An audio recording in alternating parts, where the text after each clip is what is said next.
नमस्ते दोस्तों, कानूनी शब्दकोश के इस वीडियो में आपका बहुत स्वागत है। आज के इस वीडियो में हम समझेंगे न्यायालयों यानी कोर्ट्स में बोले जाने वाले शब्दों को, लेकिन आसान भाषा में। तो सबसे पहले समझते हैं न्यायालय की अवमानना यानी कंटेम्प्ट ऑफ कोर्ट शब्द को।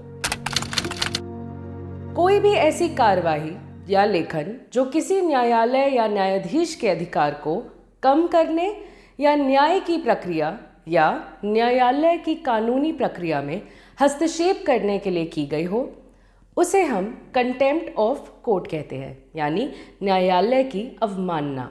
न्यायालय की अवमानना दो प्रकार की हो सकती है। एक दीवानी अवमानना यानी सिविल कंटेम्प्ट और आपराधिक अवमानना यानी क्रिमिनल कंटेम्प्ट। सिविल कंटेम्प्ट यानी न्यायालय की किसी भी फैसले, डिक्री, निर्देश, आदेश या रिट की जानबूझकर अवज्ञा या उल्लंघन करना है। जैसे न्यायालय में चल रहे मामले में किसी व्यक्ति ने अपने वित्तीय रिकॉर्ड को न्यायालय में देने के आदेश की अवहेलना की हो, तो उसे हम सिविल कंटेम्प्ट ऑफ कोर्ट यानी दीवानी अवमानना कहते हैं।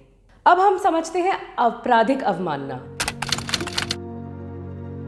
आपराधिक अवमानना किसी निर्णय, आदेश, निर्देश, डिक्री, रिट इन सब पर नहीं लगती, बल्कि ये अवमानना किसी भी न्यायालय की प्रतिष्ठा को ठेस पहुंचाना या काम करने पर लग सकती है। जैसे अगर कोई व्यक्ति जानबूझकर किसी न्यायाधीश को बदनाम करता है और ऊंची आवाज में बात करता है, तो उसे हम क्रिमिनल कंटेम्प्ट ऑफ कोर्ट कहते हैं।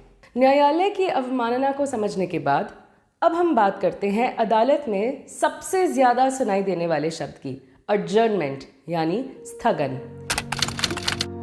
जब कोई न्यायालय किसी मामले की सुनवाई किसी दूसरी तारीख पर करने का फैसला करती है और उसे स्थगित कर देती है, तो उसे हम अडजर्नमेंट कहते हैं। वकीलों के पास न्यायालय से अडजर्नमेंट मांगने का विकल्प होता है और अडजर्नमेंट केवल न्यायालय ही दे सकती है। अब समझते हैं प्रोसिक्यूशन यानी अभियोजन शब्द को। प्रोसिक्यूशन शब्द का मतलब एक ऐसी प्रक्रिया से है जिसमें किसी अभियुक्त के विरुद्ध मुकदमा चलता है ताकि ये पता लगाया जा सके कि वह अपराध का दोषी है या नहीं। यहाँ अभियुक्त का मतलब है एक ऐसा व्यक्ति जिस पर किसी अपराध का आरोप लगा हो, मतलब उस पर अभी आरोप साबित नहीं हुए हैं। न्यायालय में निजी कार्रवाई यानी प्राइवेट प्रोसीडिंग को भी हम समझ लेते हैं, जो गंभीर मामलों में की जाती है।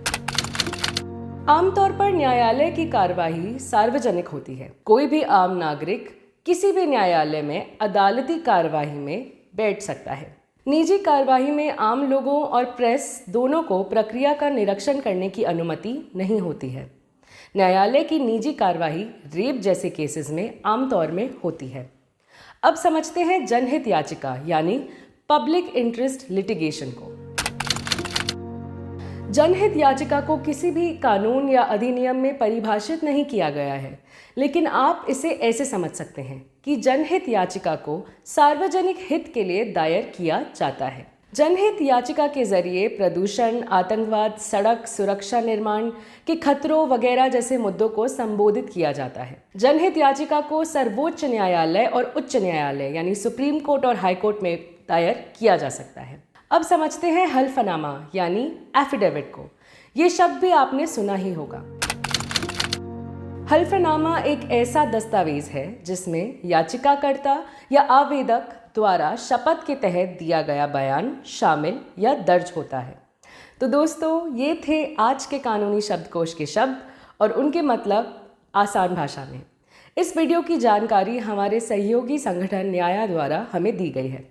आप इस तरह की जानकारी और भारतीय कानून को आसान भाषा में समझने के लिए न्याया की वेबसाइट पर जा सकते हैं। ज़मीनी खबरों को जानने के लिए खबर लहरिया के साथ बने रहिए। धन्यवाद। खबर लहरिया, आपकी खबर आपकी भाषा।